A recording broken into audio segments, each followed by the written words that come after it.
Jadi Al-Quran sudah menjelaskan itu, pada hari ini telah kusempurnakan agamamu, yaitu Islam. Nah, sehingga kata-kata yang tadinya muncul dalam keseharian orang Arab, salima, aslamu, dan seterusnya, itu menjadi pokok utama di dalam membentuk akidah mereka. Oh, ternyata untuk selamat ada sebuah agama yang disebut Islam. Jadi kata aslama yang kemudian membentuk atau dibentuk atau terbentuk menjadi kata Islam. Pemeluknya disebut Muslim. Yang mana intinya antara Islam adalah hukum dan Muslim ada yang berserah diri kepada hukum ini. Maka inti dari keislaman itu adalah penyerahan diri, tunduk berserah diri kepada yang memberikan aturan, yaitu Allah. Seperti itu, Bang. Salam satu Tuhan.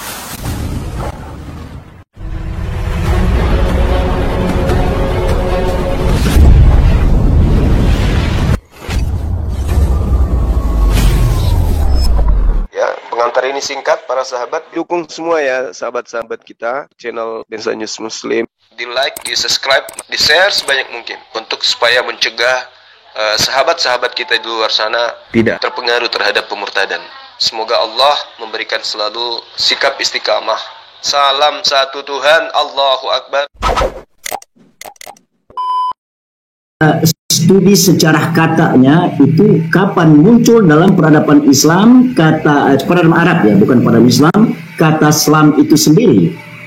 Ketika dikaitkan dengan kapan lahirnya Nabi yang Anda sebut Nabi, kalau bagi kami itu Bapak Abraham, ya Anda Muslim menyebutnya sebagai Nabi Ibrahim.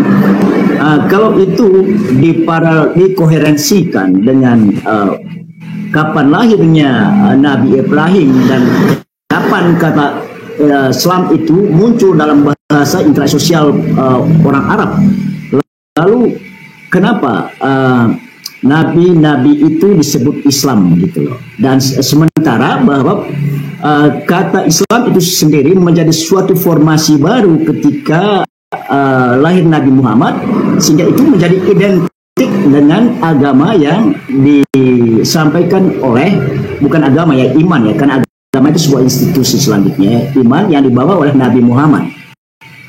Begitu Bang Jemaah. Ya, baik. Jadi kata selamat itu, atau kata salimah, atau kata aslamah, itu adalah kata yang familiar dalam bahasa sehari-hari orang Arab sebelum Al-Quran itu datang. Tapi yang dimaksud dengan kata Islam, kandungannya adalah terbebas dari celah baik secara lahir maupun batin. Maka itu merujuk kepada satu pondasi, Islam. Makanya di Islam itu pembersihan jasmaninya ada, pembersihan rohaninya ada. Maka disebutlah Islam. Tapi kalau kata salima, kata aslama, kata shalom, itu sudah bahasa sehari-hari. Tidak perlu ada kajian. Al-Quran kemudian menjelaskan, al-yawma akmaltu lakum dinakum wa atmamtu alaikum ni'mati wa raditu lakumul islam madinah. Artinya kesempurnaan yang tadi yang saya katakan bahwa ini adalah kata yang digunakan sehari-hari, aslama yang dimaksud ketika dia utuh menjadi satu pokok keagamaan, maka disebutlah Islam. Maka Islam ini yang menghantarkan manusia terbebas dari noda baik secara lahir maupun batin. Jadi kata ini sudah digunakan, tapi tidak merujuk kepada satu konsep. Ketika Islam itu datang, baru merujuk kepada satu konsep. Ternyata ada konsep yang paten, yang bisa membebaskan manusia benar-benar bebas dari noda dosa, baik secara lahir maupun batin. Apa itu? Islam. Kalau hanya sekedar ingin selamat dari kejaran anjing, orang sudah menggunakan kata itu. Selamat dari banjir, orang sudah mengatakan. Tapi selamat lahir dan batin dalam pokok pondasi kebenaran kemurnian akidah, maka masuk ke dalam Islam. Nah, kapan itu terjadi? Al-Quran surah Al-Ma'idah menjelaskan dalam ayat ketiga, al-yawma akmaltu lakum dinakum. Pada hari ini telah kusempurnakan ajaranmu untukmu, dan telah aku cukupkan nikmatku bagimu, dan telah aku ridha Islam sebagai agamamu. Tetapi barang siapa terpaksa karena lapar dan seterusnya, ada hal yang diharamkan yang kemudian mendapatkan uzur, pembolehan. Nah, itulah Islam. Segala sesuatu diatur dalam Islam. Maka Islam yang berasal dari kata aslama yang tadi itu adalah pembebasan diri dari noda atau celah dosa baik lahir maupun batin. Nah, itu Islam. Nah, lalu bagaimana kemudian orang-orang terdahulu para nabi disebut Muslim? Yaitu tadi, Muslim itu adalah pelaku dari Aslam, pelaku dari ajaran selamat. Ketika ada orang kemudian ingin selamat, maka dia harus melakukan apa yang diperintahkan oleh Tuhan. Adam diperintahkan, Adam mau selamat, jangan makan buah. Kapan makan buah, maka dia tidak selamat. Nah, begitu juga para nabi yang lain. Nabi Musa, kalau mau selamat, lakukan ini. Nabi Isa mau selamat, lakukan ini. Dan semua nabi-nabi ingin selamat, maka mereka kemudian berserah diri kepada yang memberi aturan. Jadi kata aslim ini, ya, artinya berserah diri. Mereka kemudian berserah diri kepada perintah Tuhan. Makanya dalam Yeremia 29:11, aku tahu rancangan-rancanganku tentang kalian, yaitu rancangan shalom, rancangan salam, rancangan Islam, rancangan damai sejahtera, bukan rancangan kecelakaan. Itu kata Yeremia. Yesus, Yohanes 14 nomor 27, aku tinggalkan damai sejahtera untukmu, aku tinggalkan Islam untuk kalian, aku tinggalkan shalom untuk kalian. Tidak meninggalkan Kristen, tapi shalom. Nah, kemudian untuk menjadi selamat, orang harus tunduk berserah diri kepada perintah Tuhan. Tidak justru supaya kita selamat, aturan Tuhannya kita hapus dengan dengan membuat konsep aturan Tuhan telah dibatalin, telah digenapi dengan matinya Tuhan itu sendiri. Itu akal-akalan. Karena Ulangan 11 nomor 1, Yosua 22 nomor 5, kasihilah Tuhanmu dengan tetap setia menjalankan segala ketetapan, perintah, ketentuan, hukum, larangan yang ditorehkan melalui Nabiku Musa. Bahkan Yesus mengatakan Matius 5 nomor 19, barang siapa yang meniadakan hukum Tuhan meskipun sekecil apapun dalam hukum Torah, maka dia akan menempati tempat terendah di dalam kerajaan langit alias neraka. Yesus ditanya, Yesus, apa yang harus aku lakukan supaya aku bisa memperoleh hidup yang kekal? Lakukan segala perintah Tuhan. Itu kata Yesus.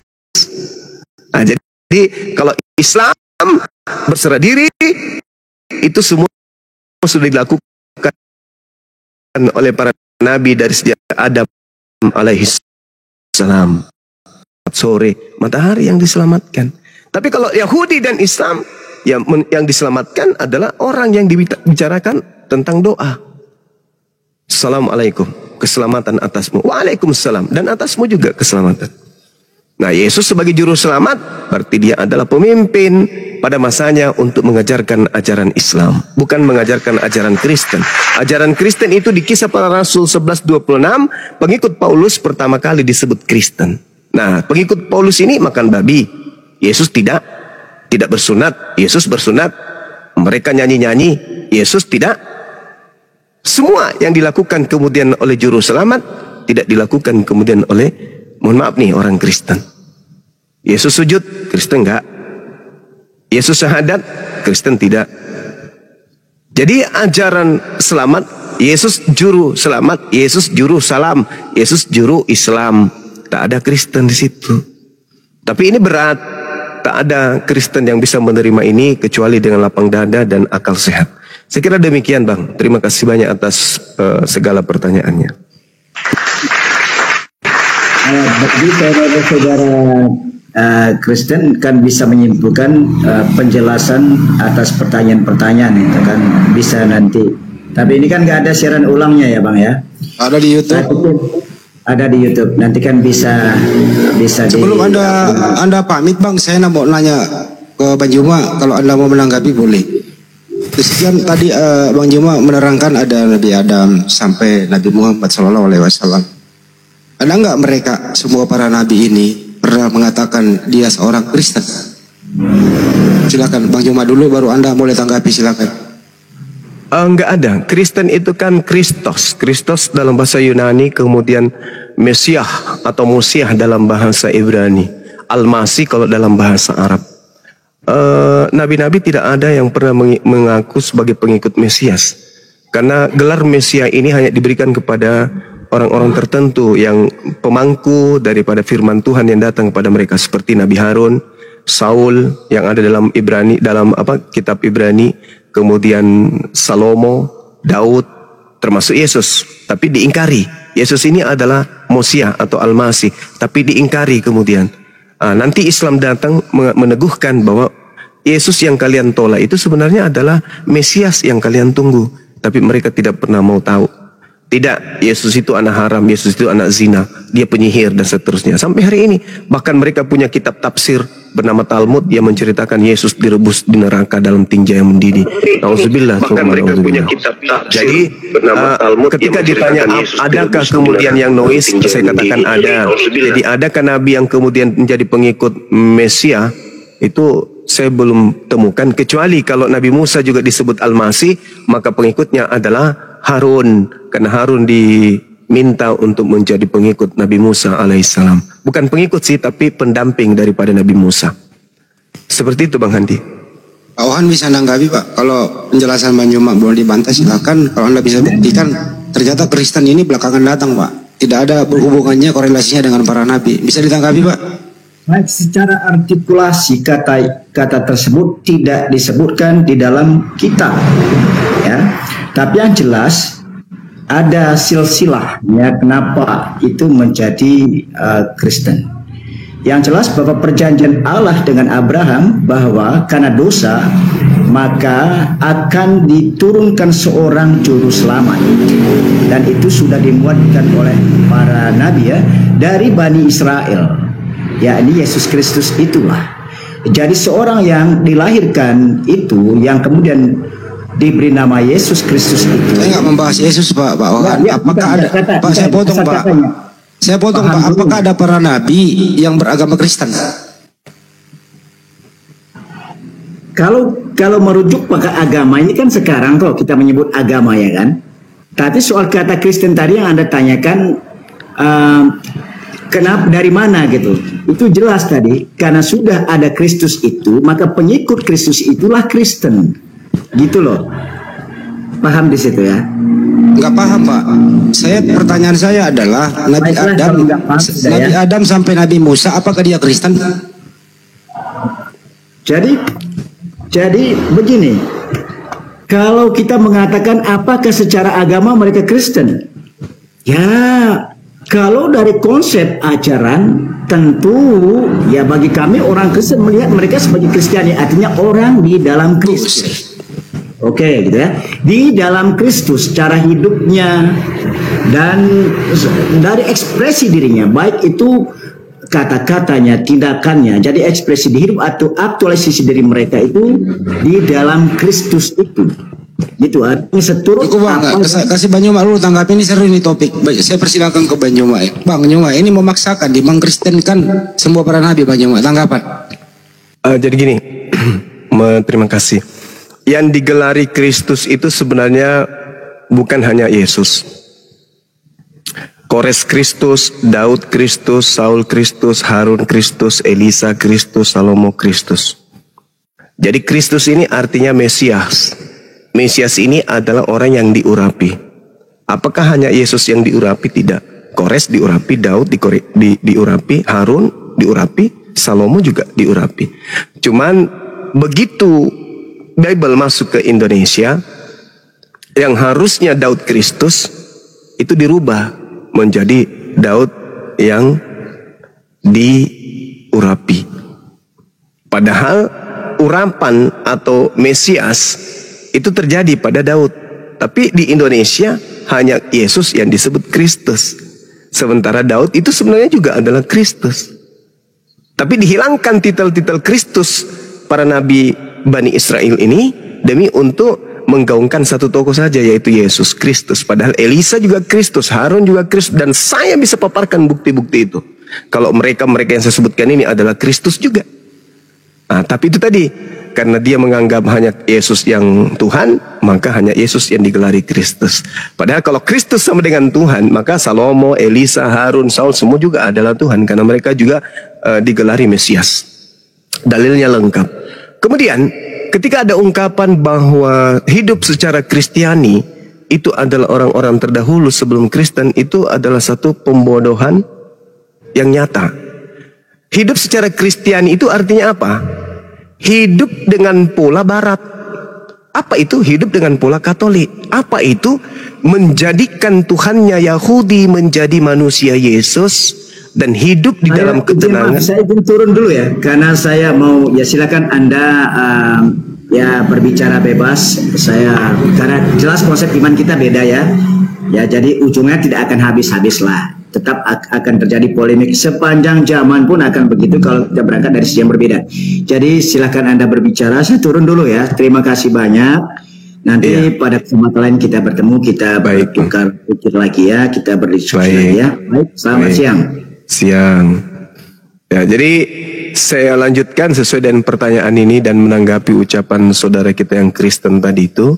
Memang kuping nggak kuat kalau kita menjelaskan kebenaran, karena kebatilan itu pasti akan kabur ketika yang hak ditegakkan. Nah, tuduhan bahwa para nabi itu hidup secara Kristen itu adalah bohong. Hidup secara Kristiani berdoa dalam 3 nama Tuhan, Bapa, Anak, dan Roh. Itu tidak dianut oleh nabi-nabi, termasuk Yesus tidak pernah berdoa dalam 3 nama ini. Kemudian hidup secara Kristiani itu ibadah Minggu. Nabi-nabi mana ada ibadah pada hari Minggu? Tidak ada bait suci atau kemah pertemuan yang didirikan untuk ibadah Minggu. Jadi itu adalah kebohongan.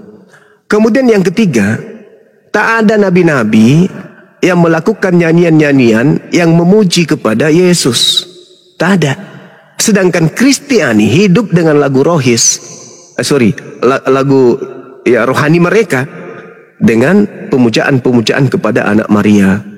Apakah nabi-nabi melakukan? Tidak, Yesus aja kagak.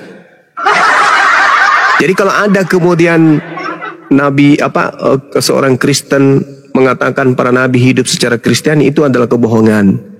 Kristiani adalah orang Kristen, pengikut Paulus, bukan pengikut Yesus. Yang disebut pengikut Yesus adalah mereka yang menganut Taurat, hidup secara Taurat. Syariatnya syariat Taurat, hukum-hukum hidupnya secara agama adalah Taurat. Sementara Kristen bukan. Jadi jangan mau dibodohin dengan orang yang cuma ngomong tanpa ilmu, yang mengatakan nabi itu hidup secara Kristiani. Enggak. Hidup secara Kristiani itu hanyalah orang Kristen aja. Tidak ada nabi-nabi hidup secara Kristiani. Tapi kalau dikatakan apakah mereka hidup secara Muslim? Yes. Ada dalilnya? Ya. Dalil mana itu? Nabi Musa di dalam Bible taat kepada Tuhan. Abraham taat kepada Tuhan.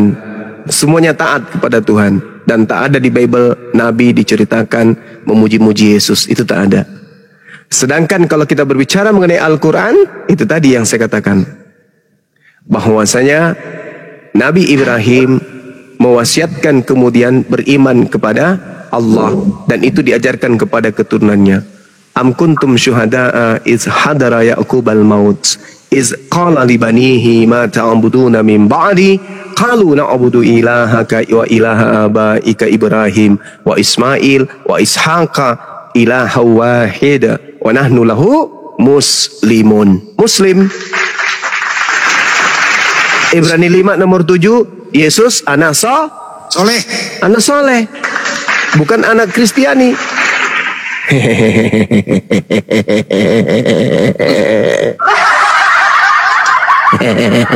Tapi ini Banyuma, tadi ada momen-momen tertentu. Saya mengucapkan assalamualaikum warahmatullahi wabarakatuh. Waalaikumsalam warahmatullahi wabarakatuh. Tadi ada tadi momen-momen tertentu saya juga terharu, bergetar. Saya rasa netizen juga banyak yang komen Banyuma sepertinya bergetar, sedih begitu dalam momen menjawab pertanyaan terus menjelaskan bahwa janganlah Anda salah Tuhan setelah menjelaskan Al-Quran. Momen-momen seperti tadi bergetar itu Banyuma kenapa? Kasihan sama mereka atau seperti apa? Silakan. Ya Allah ya Rabb. Jadi gini Bang Andi. Saya ingat aja sih perjuangan Nabi Muhammad. Bagaimana kemudian Nabi Muhammad itu diutus oleh Allah ke atas muka bumi ini untuk meluruskan segala kebengkokan yang dilakukan oleh anak keturunan Adam. Segala hukum dia tegakkan kemudian untuk keselamatan. Makanya Nabi Muhammad menjelang kematiannya, dia tidak teriak memanggil anaknya, istrinya, orang tuanya, enggak. Dia memanggil umatnya, ummati, ummati, ummati di penghujung hidupnya. Dan umatnya ini bukan cuma umat Islam saja. Umatnya ini adalah seluruh manusia yang hidup pada zamannya dan sampai hari kiamat. Semua adalah umat Nabi Muhammad. Cuman Nabi Muhammad ini memiliki umat yang paling banyak. Dan yang paling banyak membangkang juga adalah umatnya.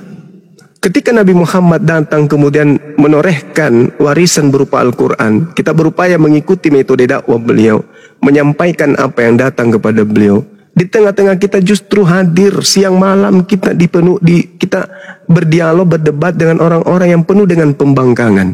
Pembangkangan, hatinya tegar tengkuk, tidak pernah menggunakan akal, mereka hanya modal percaya saja, yakin saja, tanpa ada kemudian keinginan untuk membuka diri belajar. Nah, ini yang membuat saya sedih. Luar biasanya Allah mengutus Nabi Muhammad SAW kemudian untuk mengajarkan Al-Quran yang begitu sudah nyata kebenarannya, mengajarkan bagaimana Al-Quran ini membimbing manusia menuju kepada keridaan Tuhan alam semesta. Namun mereka membangkang, mereka menghina, mereka menghujat. Tanpa ilmu mereka mengkaji Islam, menghujat Islam, mentafsirkan Islam. Tanpa ilmu mereka menghina Allah, menghina Rasulullah, menghina Al-Quran. Ini yang membuat saya sedih. Saya terharu Allah menundukkan saya, salah satu orang yang mungkin menganggap diri saya ini adalah bagian daripada orang yang menyuarakan dari Al-Quran. Meskipun saya hanya mengambil bagian kecil, meskipun saya akui saya bukan orang baik-baik, saya juga adalah pendosa, saya juga adalah manusia yang tidak lepas dari kehilapan. Tapi paling tidak, dibandingkan mereka yang ada di luar sana, ya saya menginfakkan usia saya untuk menyuarakan kebenaran Al-Quran ini kepada saudara-saudara kita Kristen yang kita kasihi. Meskipun tantangannya adalah hujatan, hinaan, fitnahan, bahkan orang yang sudah mati pun jadi serangan. Ya, dan ya selalu diancam akan dilaporkan bla bla dan seterusnya. Sementara yang kita tegakkan ini adalah penghargaan setinggi-tingginya kepada yang mereka sebut Yesus. Ya, penghormatan yang semulia-mulianya kepada yang mereka sebut Tuhan, yaitu Yesus. Betapa mereka murka ketika kita mengatakan Yesus tidak disalib. Mereka marah, mereka ngamuk, mereka benci, mereka kemudian tidak menyukai itu.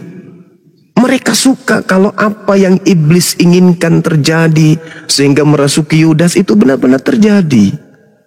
Mereka mau betul-betul hamba Tuhan yang suci ini mati terkutuk di atas pohon. Mereka mati-matian untuk memperjuangkan itu. Sampai mereka tidak jarang diantaranya menghina, menista, mengancam Bang Suma. Padahal yang saya lakukan siang malam itu adalah bagaimana fitnahan-fitnahan orang-orang terdahulu terhadap Nabiullah itu hilang, terbebas dari dirinya.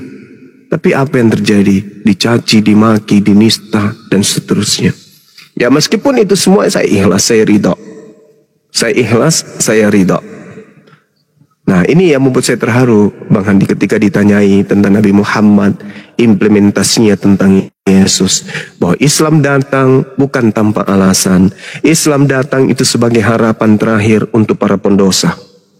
Islam adalah harapan terakhir dari Allah yang Maha Pengasih lagi Maha Penyayang kepada para pendosa. Kalian punya dosa, mau hapus, mau dihilangkan, mau dimurnikan, kalian mau disucikan, masuk Islam. Kalian tidak dibiarkan terluntalan, tidak dibiarkan kemudian menjadi anak yatim. Ada Islam sebagai rumah yang untuk mengademkan diri Anda lahir batin. Bukan hanya di dunia, di akhirat. Sekarang kalau kita masuk di dalam agama mereka, mana jaminannya? Aku menjamin siapapun yang menyembahku akan... Mana jaminan dari dia? Nggak ada. Tapi kalau Allah Subhanahu wa ta'ala menjamin sepenuhnya kepada siapapun yang beriman dan bertakwa kepadanya. Nah inilah Bang Handi yang membuat saya tadi itu terharu. Dan ya itu dari dalam, bukan dibuat-buat ya teman-teman. Ketika berbicara mengenai Rasulullah, kaitannya dengan misi beliau diutus oleh Allah untuk menyelamatkan teman-teman kaum kafir ini, ya pasti saya terharu.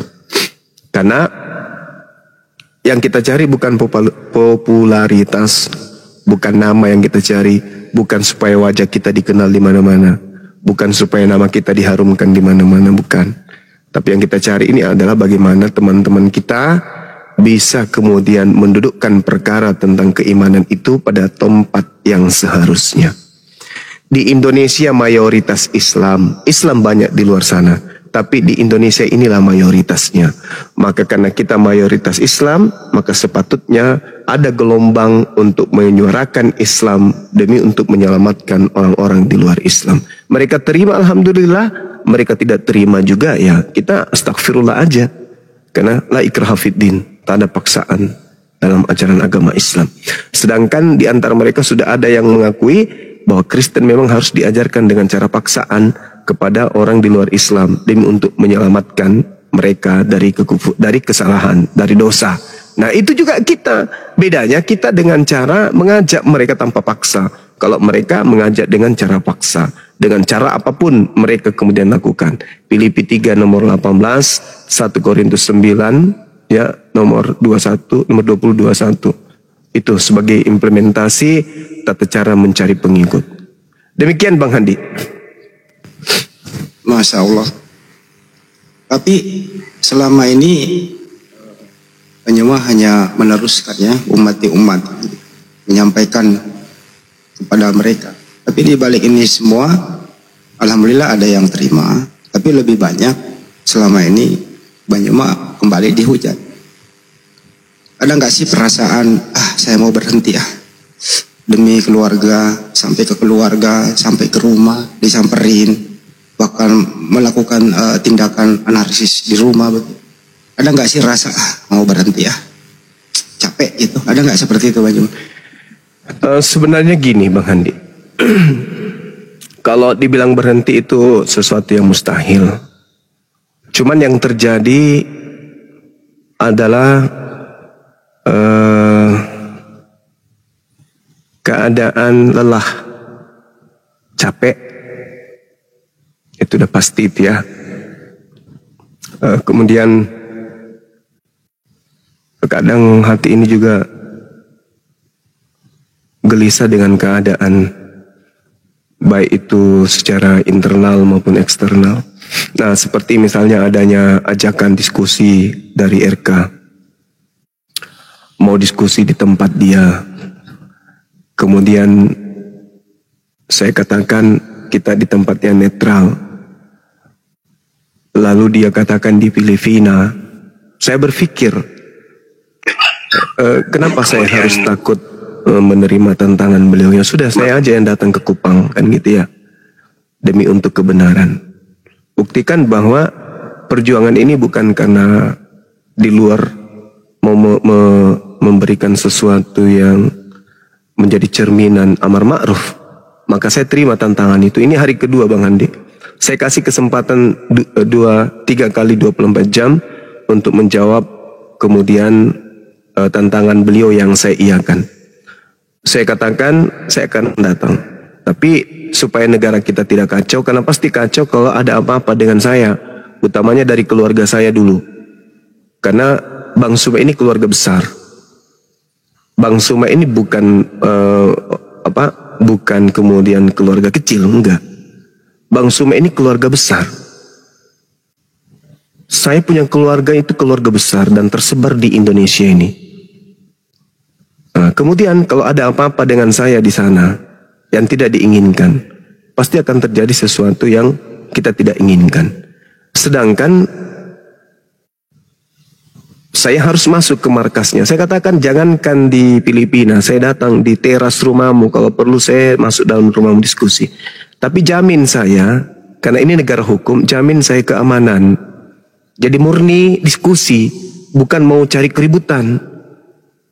Orang nikah aja harus ada izin keramaian kan, apalagi ini diskusi tentang keyakinan. Kita tidak inginkan adanya bentrok, tidak mau membuat negara kita ini tidak aman. Justru debat ini bangun supaya orang-orang itu melihat, oh ternyata Islam itu begini, Kristen itu begini. Maka semuanya berjalan tanpa ada dusta, tanpa ada benci satu sama lain, tetapi saling menerima keadaan. Islam memang begini, Kristen memang begini. Oh ternyata wajar kalau Islam menyuarakan kayak begini. Oh ternyata wajar kalau Kristen menyuarakan kayak begini. Sehingga kita sebagai rakyat Indonesia itu sudah adem. Kristen melakukan kristenisasi ternyata ada perintahnya di dalam Bible. Islam menyuarakan kemudian Islam karena memang ada perintah dalam Al-Quran. Jadi hal ini bukan hal tabu lagi. Cuman tata caranya yang harus dibetulin. Jangan offside. Jangan demi untuk memurtadkan orang mengambil istilah Quran. Contoh Islam menginginkan kalian selamat tanpa harus mengambil istilah dari Bible. Islam menjadi Islam, mengajarkan Islam dengan Islam itu sendiri, dengan Al-Quran itu sendiri. Nah ini yang harus yang terjadi. Nah sehingga saya katakan ya udah, kalau kamu memang mau kita diskusi tentang kata Allah, saya datang. Tapi jangan sampai lewat tahun ini, karena pasti awal tahun saya sibuk. Sebelum akhir tahun, tolong dijawab 3 kali 24 jam, ya atau tidak. Saya datang, tapi jaminan keamanan. Itu aja, bukan karena, oh ternyata kamu takut. Bukan takut. Bang Suma bukan cuma satu Bang Suma. Bang Suma itu akan hadir ribuan, bahkan jutaan Bang Suma yang lain. Yang saya pikirkan ini keluarga saya. Apakah mereka ridho kalau saya datang ke sana, kemudian saya teraniaya? Ayo. Ya kalau saya mati nggak apa-apa. Tapi kalau saya masih hidup, saya bisa kemudian mengajak yang lain untuk melakukan pembalasan. Nah ini yang kita tidak inginkan, bukan? Maka jamin saya keamanan, demi Allah saya akan datang. Saya akan datang ke kampung Anda, apakah di Kupang atau di mana kampung Anda, saya datang. Tapi dengan catatan, kita diskusi ilmiah. Bukan mau ribut, bukan mau bertengkar. Kita pertontonkan untuk rakyat Indonesia. Kata Allah itu sebenarnya milik siapa? Saya mewakili tim saya, Anda mewakili mungkin agama Anda. Nah kita lihat di situ. Hadirkan lai juga kalau perlu. Hadirkan lai supaya dia tahu ternyata kebohongan selama ini sudah terungkap, sudah diketahui oleh umat Islam. Kan selama ini mereka berpikir bahwa umat Islam tidak akan angkat bicara. Selama Islam tidak angkat bicara di Indonesia ini, maka kita pakai-pakai aja dulu. Nanti kalau sudah mereka angkat bicara, baru kita tarik, berpikir bagaimana kata Allah ini kita ganti apa. Gitu. Jadi kalau saya ditanya apakah mau berhenti, enggak mungkin saya berhenti di dunia apologet, enggak mungkin. Cuman lelah itu ada, capek itu ada pasti. Ya, capek itu ada. Apalagi kalau sahabat-sahabat muslim minta semuanya mau diprioritaskan. Ada yang chat, Assalamualaikum, kenapa chat saya nggak dibalas, kenapa kayak gini, bla bla bla dan seterusnya. Ada kejadian kecil, semua nembak ke saya. Bang Suma kenapa tidak begini, kenapa tidak begini. Pusing juga saya, kalau kayak gini-gini juga saya diserang gitu loh. Tapi giliran kita kirim pengumuman, ada selebaran, ini kita memohon kepada saudara-saudara untuk memperhatikan satu keadaan ini, dibaca aja, nggak dijawab. Padahal itu sudah sifatnya siaga satu, tapi dibaca aja. Lalu selama ini ngotot-ngototan mendukung itu apa rupanya? Jadi gitu Bang Handi. Jadi kalau diperintahkan, ditanya kepada saya tidak akan pernah lelah. Saya tidak akan pernah lelah. Maksud saya tidak akan pernah berhenti. Tapi lelah itu pasti ada. Siapapun pasti lelah. Teman-teman kita apologet ini pasti lelah, capek dan seterusnya. Apalagi kita berdebat kita nggak dibayar kan ya. Kalau teman-teman kita kan debat dibayar 200 juta. Kalau kita enggak. Saya dari Makassar sampai ke Bandung, sampai ke Medan, sampai balik lagi hari ini ke Makassar sebulan penuh. Ya. 1 rupiah pun itu semua berasal dari dompet saya sendiri. Nah, itu nanti saya hitung catatan pengeluarannya. Ya, boleh nanti teman-teman. Bang Suma dari Makassar, start ke Bandung, tinggal ke Medan, balik ke Jakarta, kemudian sebulan penuh balik lagi ke Makassar. Semua itu adalah dari saya sendiri. Saya tidak pernah minta dan memanfaatkan lawan diskusi saya untuk kemudian minta dijatah sekian-sekian. Enggak. Alhamdulillah. Jadi kalau Anda mengatakan kita ke Filipina biaya sendiri, tidak usah kamu ragukan saya. Karena kenapa ya? Saya punya keluarga. Kalau saya tidak punya uang pribadi, keluarga saya yang membacking saya. Oh, gitu teman-teman. Ya. Jadi inilah wujud pengabdian. Wujud pengabdian Bang Handi. Oh, kok ini jadi curhat sih? Intinya saya tidak akan pernah berhenti selama Bible masih menggunakan kata istilah-istilah Al-Quran. Selama nyawa masih ada di badan, Bang Suma tidak akan pernah berhenti untuk itu. Demikian. Takbir. Allahu Akbar. Jadi ini teman-teman, untuk si RK saya ambil jalan tengahnya, dan saya sendiri akan datang ke Lembaga Bible Indonesia di Salemba, Jakarta, karena disinilah sumber masalahnya.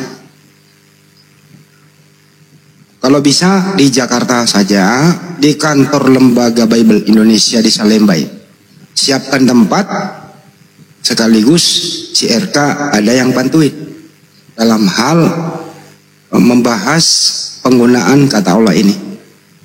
Ini netral loh di situ, LBI. Setuju ya Banyuma, Lembaga Bible Indonesia di situ aja, setuju ya? Iya, setuju Bang Handi, tapi kita tunggu sehari lagi. Apakah RK ini masuk ke lubang kalomang atau masih nampil jago-jagoan di komalnya dia? Karena kalau dia sehat, akalnya waras, dengan saya jawab tantangannya, jangan ke Filipina, tapi saya datang langsung ke Kupang, di kampungmu atau di rumahmu sekalipun, saya akan datang dengan catatan kamu menjamin tidak terjadi keributan. Itu aja. Tidak ada yang menginginkan keributan, tak ada. Saya datang hanya dengan membawa kebenaran tentang kata Allah, tidak membawa senjata. Tidak membawa senjata. Saya datang, betul-betul datang, saya datang. Kalau Anda larang saya larang bawa buku, saya tidak bawa buku. Anda larang bawa HP, saya tidak bawa HP. Tapi adil, kamu juga jangan baca buku, jangan juga buka HP. Kita membahas tentang kata Allah ini. Seperti itu. Jadi satu hari lagi kita tunggu kesempatannya RK untuk menjawab kemudian jawaban saya atas tantangannya. Apakah dia mengiyakan? Misalnya, oke Bang Suma, berikan waktu kepada saya 2 minggu untuk mengatur segala sesuatunya di sini. Itu mantap. Tapi kalau diam-diam baik, ganti aja namamu. Jangan jadi roh kehidupan, tapi roh kurus. Roh kematian. Ya, jangan mati dulu. Roh kurus dulu, roh kurus alias roh Haji Tile. Nah, gitu. Setelah dia hujat-hujat Islam, baru kulihat bajunya bagus. Baru ada bajunya di atas harga 200.000. Dulu sebelum dia menghujat Islam, ketika saya naik di komalnya masih dia lo baik-baik, santun. Dia mengaku hidup di tengah-tengah mayoritas, damai, bla bla. Kan dulunya dia bukan penghujat, ya kan? Dia malah terindikasi dulunya itu mau mu'allaf. Ini tanda-tanda mu'allaf ini, karena menyanjung terus Islam itu bagus, Islam itu damai, saya hidup di tengah-tengah umat Islam. Ya alhamdulillah, ketika saya tidak ada, mereka yang membantu saya gini. Ini tanda-tanda mu'allaf ini. Sampai saya naik di tempatnya dia diskusi panjang lebar. Pakaiannya masih kumal, Masih pakaian yang usia dia masih 9 tahun masih dipakai. Yang tadinya warna putih sudah warna emas. Hari ini tampilannya, wah sudah pakai ini, pakai itu, pakai ini. Wah, semakin banyak donasi, semakin kencang hujatannya. Nah sekarang ketika kemudian dia mengajak saya ke Kupang, ya saya akan datang. Dan kalau kemudian si RK pura-pura tidak jawab tantangan saya, maka sarankan beliau beli Alteco. Bukan tutup mulut, tetapi suruh kasih lubang kalonjingnya itu Alteco, supaya dia tidak selama sebulan lebih, supaya dia rasakan betapa mulutnya itu sombong, congkak, ponga, tapi nol. Isinya nol. Isinya hanya Google. Kalau Google apapun bisa dibaca di sana. Sekarang kalau kamu tidak jawab tantangan saya selama 3 hari sampai besok, silakan beli Alteco, kamu kasih lem itu kalonjingmu, lubang anusmu, supaya kau tidak selama sebulan, biar kau rasakan akibat dari sombongnya mulut kau itu. Paham ya? Jadi saya minta besok terakhir pukul 16 waktu Makassar, 18 waktu Makassar, jawaban itu sudah harus viral. Saya tunggu kamu. Kalau tidak, lem Alteco versus kalonjingmu sendiri. Demikian Bang Andi. Masya Allah, jadi ternyata tantangannya Banyuma ke kandangnya saja. Ya, saya datang ke Kupang. Wallahi saya tidak takut. Hehehe, Bang Sulu mau tantang. Saya juga datang. Belum tahu dia siapa yang dia tantang ini. Saya datang. Saya datang sebagai moderator. Saya datang. Saya tidak. Iya Bang Andi, insya Allah.